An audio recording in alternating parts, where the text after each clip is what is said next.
I wanted to bring today's episode to the podcast talking about IVF. So, IVF may have been recommended for you, and you may be thinking that IVF is your next best step. So, if this is you, this episode is for you. We're going to be talking about what we see with people that have gone through IVF and it hasn't worked, and really some lessons you can learn from that, and really how to dig deeper when you maybe perhaps have done some generalized recommendations and feel that IVF is your next step, especially if you've got low AMH and high FSH, and you're like, wait a minute, this is my next step. We're going to give you some key takeaways here so you can decide if it is indeed your next best step. Let's go.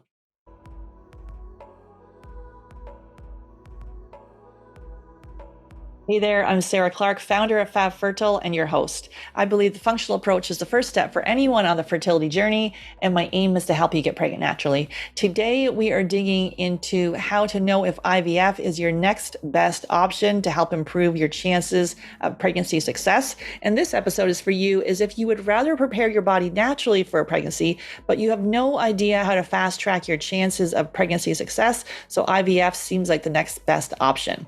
You are ready to get pregnant and have your baby, and you're thinking IVF is your next best option, but you want to know how to improve your chances of a successful IVF transfer. You have low AMH and high FSH, and you've already experienced failed IVF, canceled cycles, or been told you are a poor responder, but you've also been told that IVF is your only option to conceive.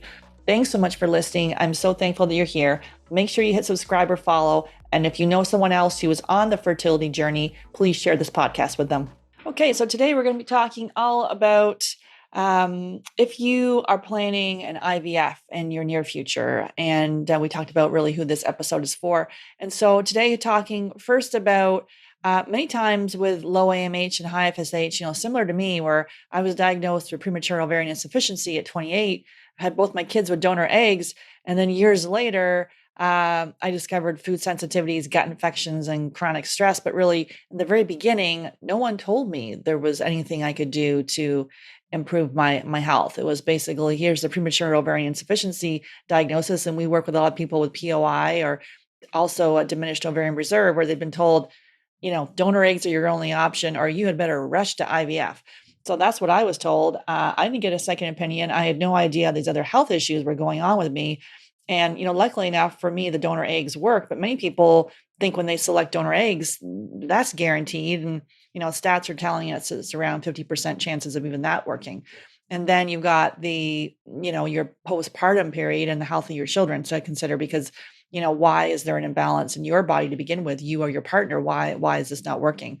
So always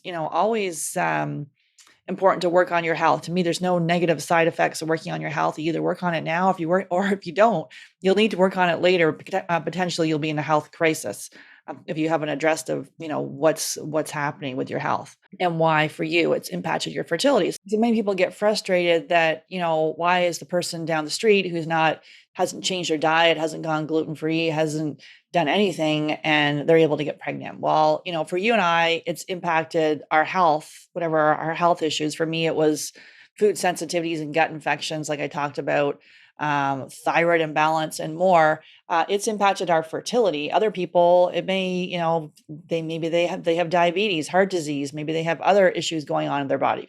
For you and I, it is our fertility. And so, comparison in any part of life, because just what the common quote is, comparison is the thief of joy. So whenever I find myself going down that little slippery slope of comparison, I literally catch myself and kind of bring myself back, because there is no, literally running your own race is the only thing you can do. And comparing yourself to others, we don't know. Everyone has their own journey and what's happening in their life. And it's to, when we do that comparison thing, to me, it just doesn't serve us. Okay. So if you have been told that IVF is your only option, so we see many people that, with low AMH, so low anti-Mullerian hormone, being told that, that IVF is their only option. Same with FSH. Typically, for IVF, they won't even do it if it's higher than 10. So you may have just been at that point told donor eggs if you're if your FSH is higher than that. So, and many people think, as you know, that that's the only option. And then also there's this whole panic side of things that could happen. So so like myself, like I'm like type A, let's just get this thing done. Give me the plan. I'm going to roll along. And when I was given that diagnosis, I didn't, didn't, like I said, I didn't stop to look at the other health issues going on in my body. I remember the OBGYN grabbing the IVF brochure on her shelf, giving it to me. And I went straight to IVF with donor eggs and like in a panic, like rushed right there, called them, got on the list, got on a whole bunch of other lists too. I had all kinds of plans going on, all to do with trying to make this work, really pushing it to work. Never once looking at what I could do for my health. I don't know. I just when I look back, it's a very bizarre period of time, completely disconnected from my body. So, and the average IVF can take 3 cycles at a cost of $60,000. So why, when we've got this, we myopically will focus on the diagnosis, in this case, low AMH, high FSH, premature ovarian insufficiency, diminished ovarian reserve. Here it is. And wait, here's IVF. And that's obviously a huge investment. And an average percent chance of that working is 30%. So obviously there's clinics that tell you that it's higher, but it's an average success rate of 30%. So and what we found is so people come to see us. Most people come to see us after they have selected IVF. So they've done IVF, it hasn't worked. They've either had failed cycles, they've been called a poor responder, they have gone through multiple cycles that either hasn't worked. They've had chemical pregnancies, they've had miscarriages. So there's a lot of emotional, psychological trauma associated with this. And this journey is, it can impact all aspects of your life, from your relationships to your career to everything, and be really kind of feeling in a very stuck place and feeling like that nothing's going to work. So if that is you and you've been told, either you're considering IVF right now because you have these diagnoses, this diagnosis, you have low AMH or high FSH, or diminished ovarian reserve or premature ovarian insufficiency, and you're thinking, okay, wait, IVF seems like the next logical step. What we find with working with our clients is that people worry that, oh my goodness, you're not going to find anything. Like, I've done everything. Most people that come to us have already doing, eating a clean diet, taking out the toxins out of their lifestyle. So the products, the cleaning products and more, made those, non-toxic. They may have been doing fertility yoga. They may have looked at their exercise. They may have, like we say, with the clean diet piece. But with our Fab Fertile method, it's really taking that very targeted approach. Using testing, we have access to functional lab testing that really just helps us tweak this so exactly why it's not working. And so the themes that we see are either food sensitivities, like I talked about, non-celiac gluten sensitivity, gluten being off the chart. When they have gluten, similar to myself, when we have gluten, it just sends a cascade of the body mounts an immune response to the body. If your body's under attack, the body mounts an immune response to the specific food. And if your body's under attack, it wants to survive, not procreate. So we see that. We see blood sugar dysregulation. That was me for years, super like hangry all the time, and mood swings and sugar cravings. We see thyroid dysfunction. People just focusing, myopically on the TSH, being told it's normal, and not digging further with a full panel. And why is it off to begin with? It's not just about giving medication for that. It's, let's consider, why is it off to begin with? And so those are some of the main, obviously the mental, emotional stress of that. Most people we work with are in the healthcare field. They are either nurses or doctors. They're typically like busy type A professionals, so lawyers, accountants, and teachers, and more. But really this kind of like type A, get it done kind of person. They've, everything in their life, they've, achieved a lot, and now they're throwing everything into this journey. And so, although getting stuff done is obviously your strength, it can also be a weakness as well, or an opportunity for improvement. So we say that, like, wait a minute, it's not all about going hard, going all in like that. It's how do we open up to receive, being softer? How do we still move forward, but not, I've talked about this before, with the foot down to the foot down to the gas pedal and just flying along the highway like breakneck speed. It's how do we move forward with intention and to that receiving space and tap more into our feminine energy? Because a lot of people we see are like the left-brained, logical, masculine energy, kind of more like we're going to achieve, we're going to keep going. And that's served us well. But then how do we get into more of our intuition, into more of our, the softer side of things? So it's, the pendulum is kind of a little off balance. So we need both for, masculine and feminine energy. So those are some of the themes we see. So the mental emotional stress is huge. And like when I've talked about this before, but when I was going through the fertility journey, I literally, like, I wouldn't even have said I was stressed. It's like ridiculous. But because I was just like, I just keep going. I'm fine. To a point then when you're not fine, you find yourself driving along the highway, having a meltdown because someone's, having road rage or whatever. Like for me, it always came out as anger. I'm not a big crier. I'm more of a like angry kind of thing. So I know when things are out of alignment, if I haven't meditated, if I haven't whatever, I haven't served myself. And it's not about anyone else. It's like, what have I not done for myself? And that's when I know things are out of alignment. So for you, if you've been given these diagnoses and you've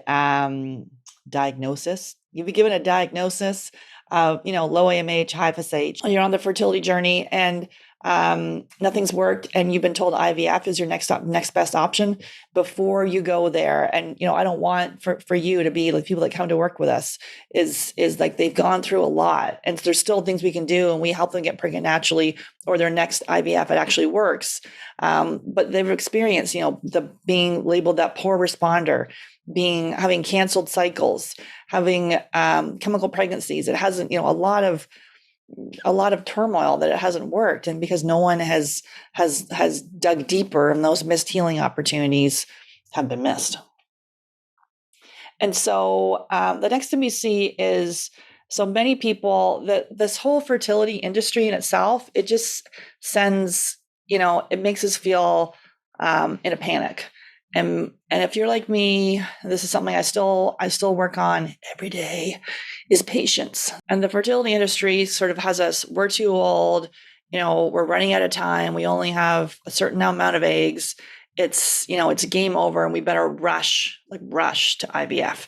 So it perpetuates that. If you're prone to that impatience or feeling like you're running out of time thing, that just makes it worse, which again is counterintuitive if you're bringing life into this world, right? To how do you take the shoulders away from your ears? How do you, being able to get into that receiving space? And if we're all panicked and our stomach's tight and we're just clenched because we're rushing towards this to make this work and to push it to work with hormones and drugs and more, it to me, it's like counterintuitive. Obviously, IVF does have its place, right? So I'm not against it. Obviously, I had both my kids with donor eggs. Obviously, I wouldn't have beautiful children if it wasn't for science and technology. But what I know for myself, for my health took a nosedive, years later. And then for the clients that we work with, I've been told that that's the only way that it'll work. And sometimes in a short period of time, people with premature ovarian insufficiency, and more have been told, it won't work, and they're getting pregnant naturally. So if it can work for them, it can work for you. So, so the impatience piece is, especially if you're a type A, right? It can have you feeling very panicked. And rushing ahead to IVF is not addressing the underlying healing opportunities as to why it hasn't worked in the first place. So to me, it's, if you work on your health, and it's not just you, even though we're typically dealing, with female factor infertility, but it's not just you, it's including your partner as well. And most times, and we're also looking at semen analysis for the partner, but, and many times the partner doesn't even know what they can do to improve their preconception health. And there's always things that he can do to work on his health. So you'll each have your own goals, but it's doing this together because, you're setting up that healthy foundation for both of your health and then for your future family.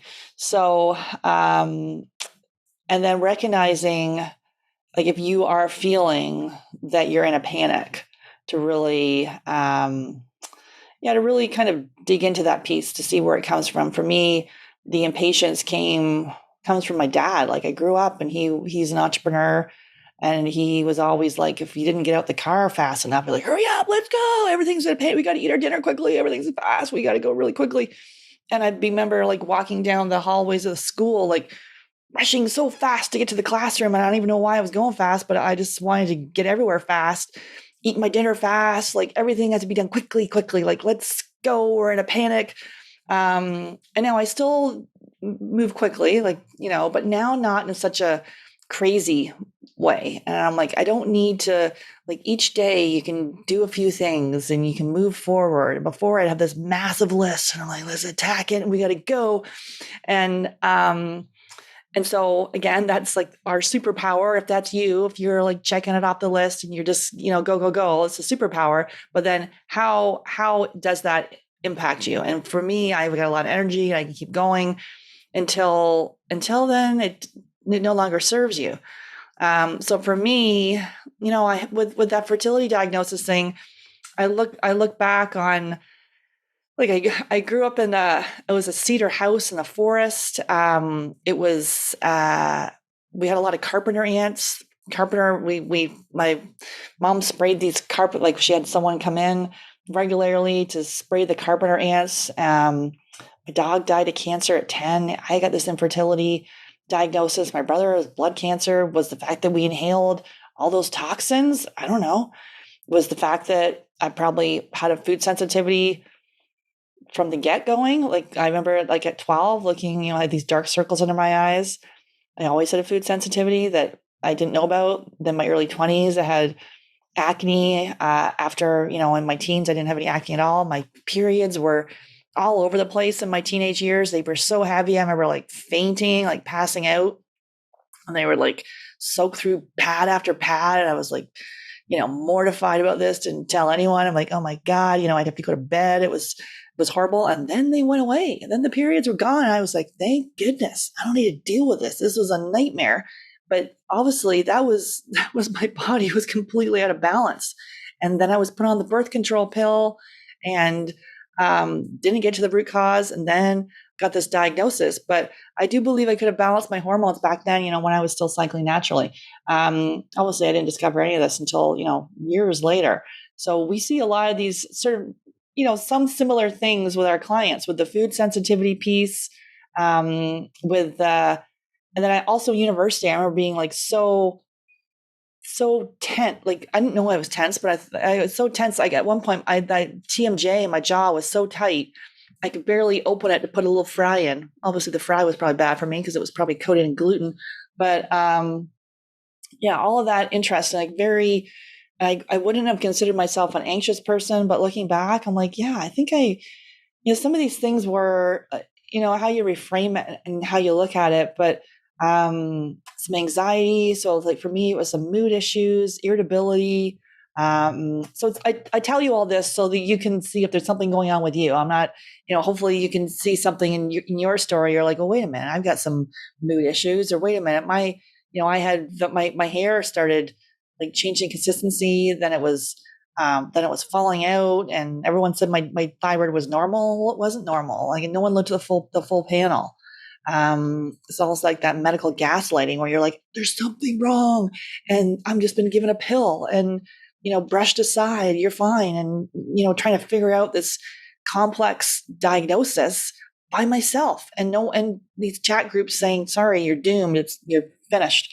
So, so really, and then in there, the panic that, it wouldn't work, that and I'm a planner, potentially like you are, plan A, B, C, D, I'm going to do this, going to do that, blah, blah, blah.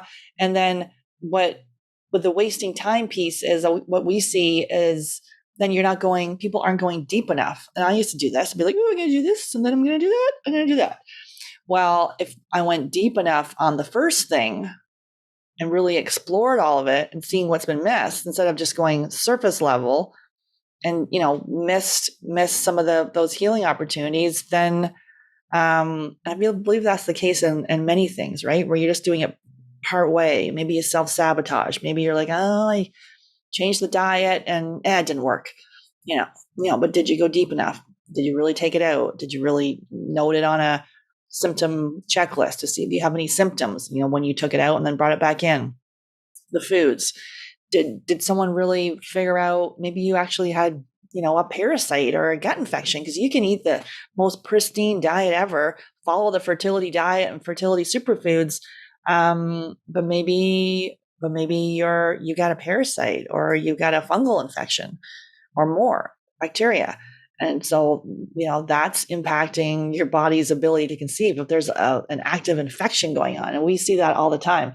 So just if you feel you've already wasted so much time, and most people, it doesn't matter, when you are ready to expand your family, you want to do it then. You don't want to wait. So it doesn't matter how old you are. Whenever you've decided, you and your partner are like, wait, we want to start to build our family, that's when you want it to work. And so, it's important to honor that piece.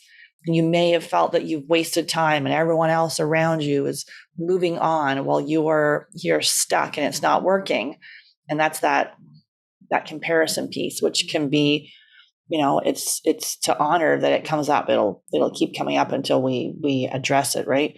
So if you're feeling like you've already wasted time, digging deeper, like going on each kind of category, whether food sensitivities, the mental, emotional side of things, maybe you're just like, I'm fine. Everything's okay. I'm going to keep going. I'm going to bury myself in work. I'm going to keep working and not address how this has impacted your relationship, how this has impacted your social life, that maybe, especially in the last 2 years, like how this has impacted all areas of your life. And then people seemingly moving on with their children, and you may feel stuck. And that's what brings up the panic. So like to honor that to begin with, that this journey is hard, that first of all, you're not alone. The feelings that you have are completely normal, and not to judge them, to say like, oh my goodness, I shouldn't, it's fine to feel, sad or, happy for them, but sad for you. Someone's making an announcement or more. So, and then the next one we have, and so with our Fab Fertile method, we take a targeted approach. Like we have access to lab testing, use the testing, and then we develop a protocol. And then that protocol will then help you take these targeted action steps. So, why it's not working, and you can start to see shifts as you move along. And people tell us all the time, it's like they come in and like, oh my goodness, my eczema is gone after like 3 weeks, or, oh wait, my period is no longer like painful and heavy, or I'm no longer spotting, or, the mood slowly starts to improve. That sometimes takes a little bit of time, but over time you're like, wait a minute, you might have thought of yourself as an anxious person or irritable person, or maybe depressed. And that starts to clear as you start to work on these other missed healing opportunities that conventional medicine will just throw a pill at you. And then the mental, emotional side of this journey, because it's, as you say, it impacts all aspects of your life. So having someone to guide you through that is key. And then, so many people, and like we've kind of talked about here before, you may have already made a lot of the natural changes. You've probably read many of the fertility books, done the fertility superfoods. You've, made many of the changes. Maybe you're already changed out your feminine hygiene. You're already doing non-toxic products. You've switched all your cleaning products. You have you're taking a whole whack of supplements to optimize your egg health. Perhaps your partner's taking some. Maybe he's struggling a little bit with the supplements. We see that a lot where, and then ends up being like you're reminding someone all the time, and potentially goes into nagging, and you're like, why won't he do it? What he's supposed to do? And that's why I always encourage couples never attempt to coach your partner. And I am a coach, and I know I do not do that with my partner. My husband, I've been married for almost 26 years now, and that doesn't work.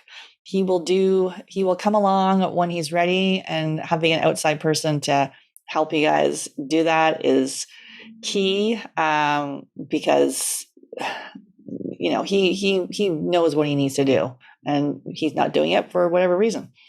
So dragging someone across the finish line is never recommended. But yeah, you have probably read all the books. You have followed all the blogs. Everything you've already started meditating. You've done the fertility yoga. You have done the affirmations. You have visualized this working.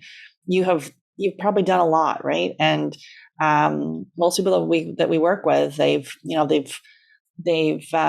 tried for at least 2 years, or they've had at least one failed IVF or IUI. And thing is, when many of these changes are generalized, right? We can follow some of these diets, and maybe these diets have worked for someone. That's why they've written a book on it, written a blog, and been very successful, because it's worked for someone. But is it right for you?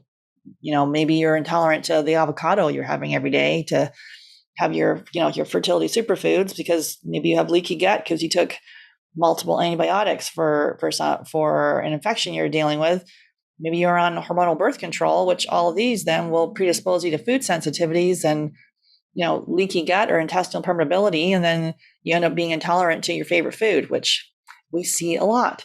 And so some of these foods may be great, but like, we've had people intolerant to lettuce, we've had people intolerant to walnuts, people intolerant to paprika, like just odd things. And then as you start to reduce the inflammation in your body, take out those inflammatory foods, not forever, as you heal the gut, then you can bring most of them back in. And so, what is the tipping point? And many times, before we work with a lot of people that have an autoimmune disease as well, and the fertility, and on the fertility journey, and sort of ask them, well, what happened before the autoimmune disease? Well, maybe it was an intense job, or like high stress at school, or maybe there was a divorce, or maybe there was a death in the family or more. So what's triggered it? And similar with the fertility diagnosis too, like what's happened before you were diagnosed with that? Where was there a huge period of stress? And, did you recognize that it was stressful? Did you, get support with that? Because many times we don't even, you reflect back and go, yeah, damn, that was a lot.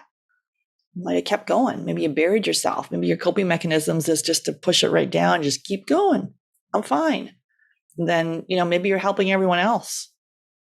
Forget about helping yourself.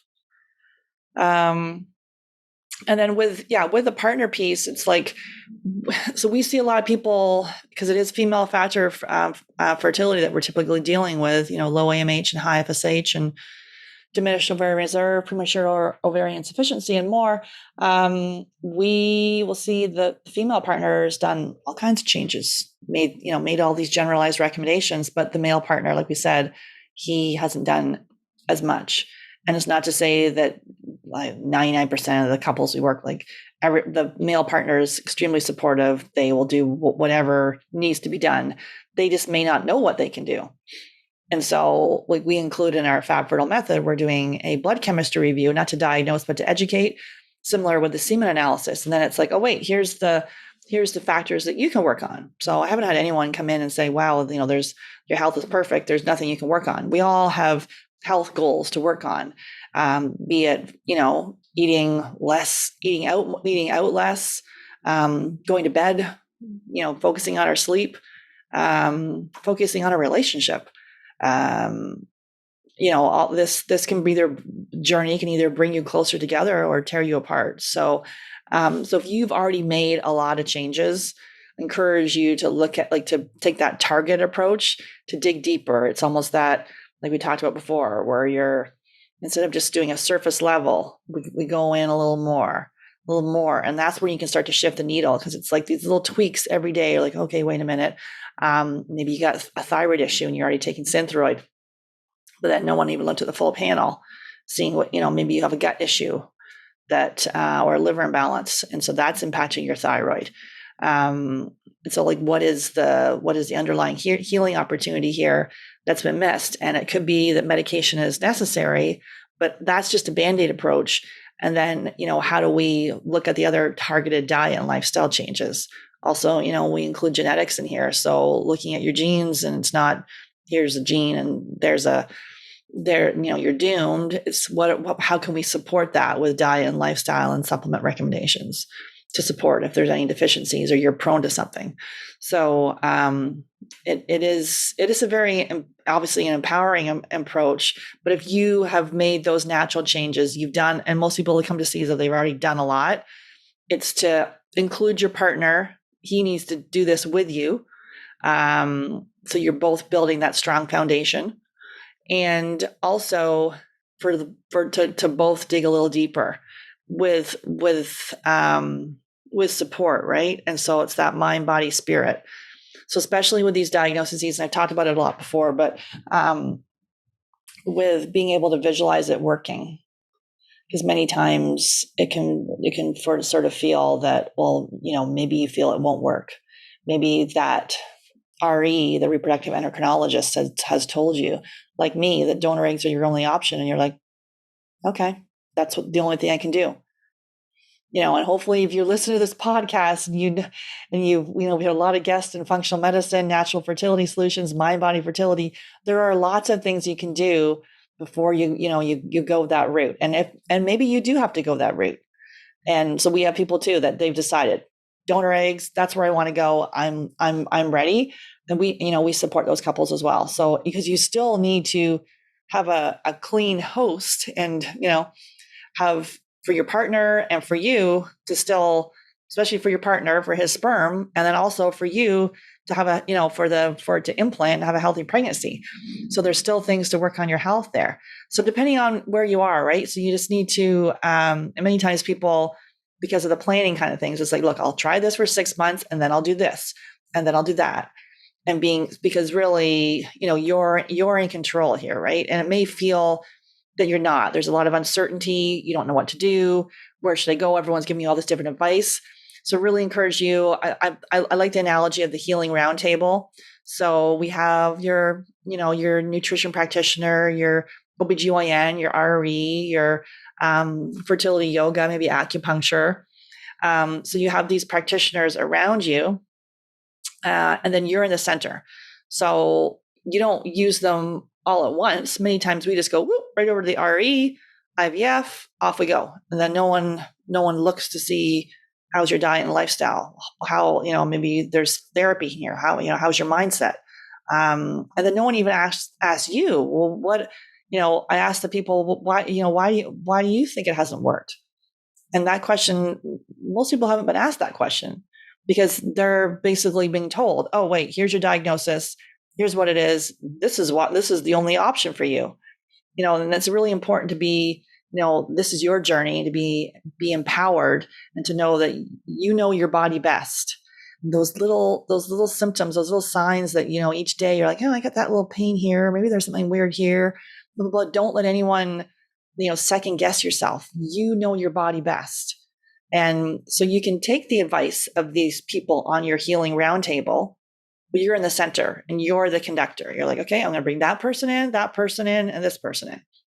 And then that puts together a team. And as you move forward to build your family, you've explored options. So it's an empowering thing. So this lopsided, someone else is in charge and you're just, going along a path and you're like, how did I even get here? How did, you've been told IVF, but that might be for you, but is it right for you right now? Have you really gone deeper down, and to look at those areas, or has it just been a surface generalized recommendations? You feel you've done it all, but not, as they say, a little bit more targeted approach, because the generalized stuff just wastes time. It just wastes time. It's right for someone, but is it right for you?